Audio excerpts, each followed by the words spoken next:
Alright, so I've already got Photoshop open here. Obviously, if you want to edit a high quality image, when you open up Photoshop, you have to get all your settings correct, but I'm not going to show you that right now. I will show you that in another tutorial. Just what I want to show you is how to superimpose one image over another. So this is really useful if we've created a type of artwork and we want to somehow implement it into an environment or a setting that we might have taken a picture of. But because of practical reasons, it's too difficult to do that in real life. So it's much easier to do that via Photoshop. So I've got Photoshop opened. Over here I've got another folder which I've got all the images that I'm going to use to edit. So this is a really good idea that for you to find the images that you want to use to edit and put them into a separate folder so it's easy to find. And I'm just going to drag it in. Obviously, if you're doing this, if you want a high quality image that you want to print, you're going to have to be more careful of the way you import your your photos, to make sure they're of a high quality. So I've got my image there, and if I zoom up to this, you'll notice that it's not very high quality. It starts to pixelate.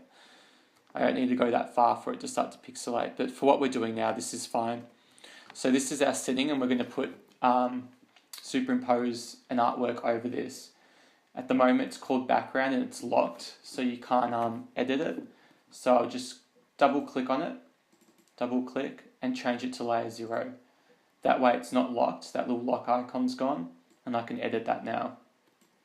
I'm going to make another layer. Oops, make sure this is placed. I just call it layer 1. So basically how this works is I've got 2 layers. What you're seeing now is my bottom layer. The top layer, there's nothing on it at the moment. So the bottom layer still comes right through it. It's almost like you're overlapping different pieces of paper or pieces of Perspex plastic that you can see right through it. But when I take another picture and I place it onto that layer, it goes on the top. And I click on my bottom layer, I should be able to place that image.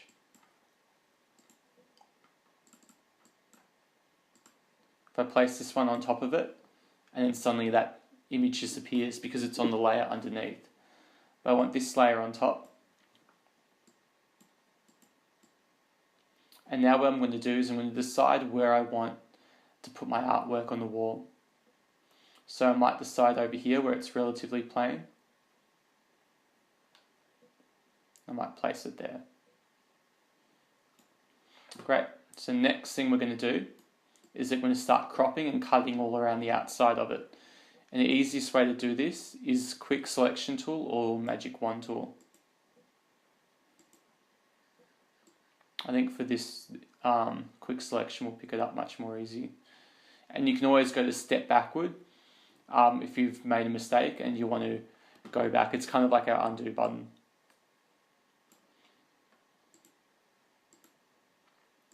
So by clicking on the quick selection tool, it just estimates the borders, and then you click delete.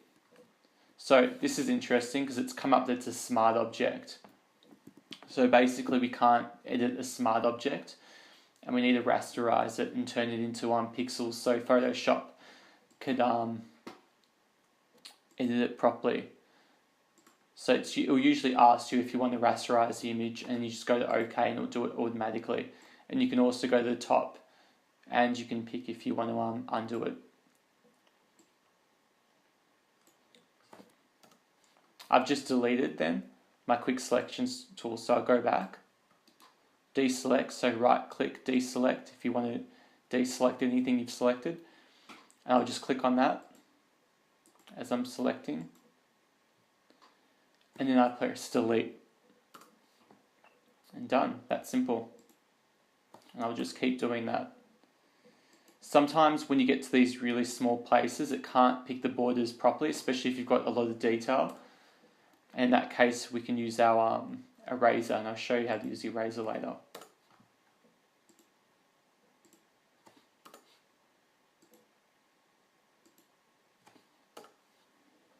Alright, so now we're going to zoom in. So zoom in is Command and plus.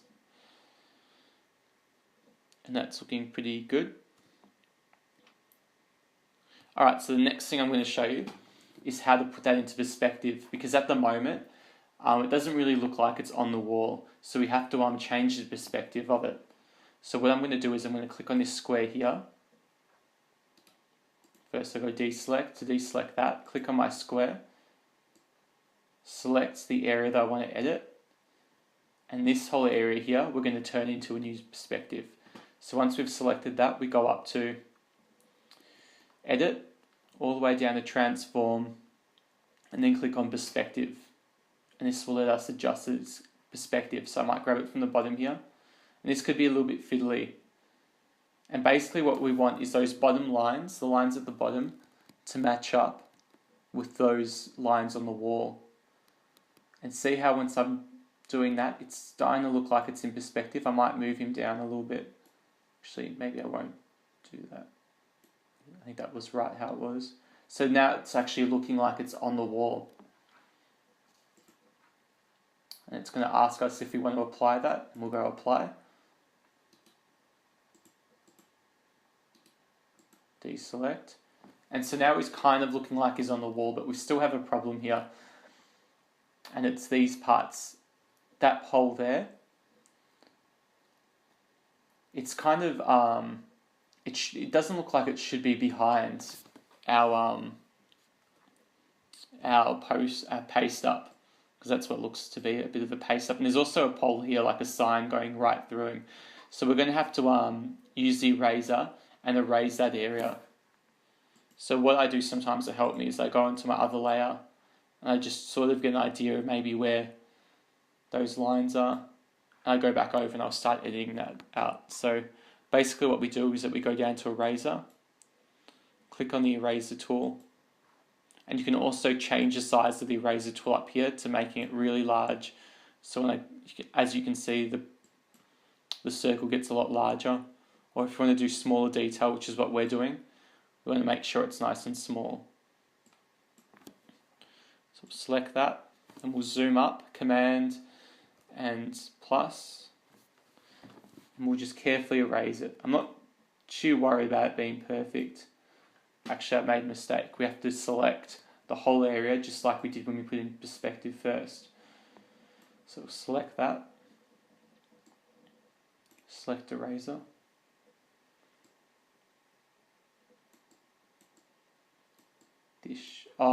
another mistake I made. Make sure that you've selected the appropriate layer. So I had my layer 0 selected. I have to make sure that this character here that I've pasted onto the wall is being selected. So it's easy to make small mistakes like this. Alright, so here we go.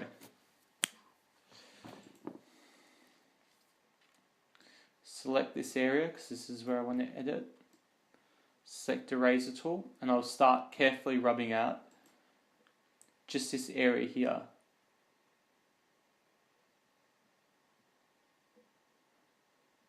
Just so that pole comes right through our paste up. And it makes it look more realistic. I can right click, change the size, change my razor size. And there's also a pole running up through here. I'm not being overly accurate. There are ways to do this to make it more accurate, but for this task, it doesn't really make a difference. Might make that a little bit larger actually.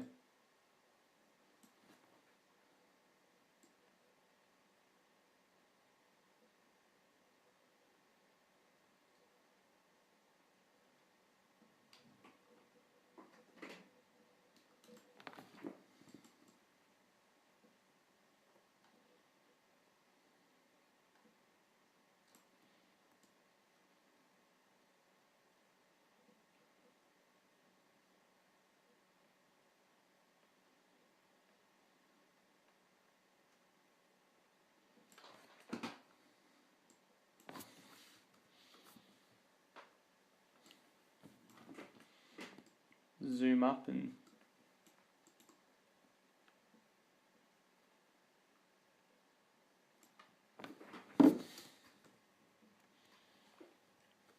Alright, so it's starting to look like a paste up now.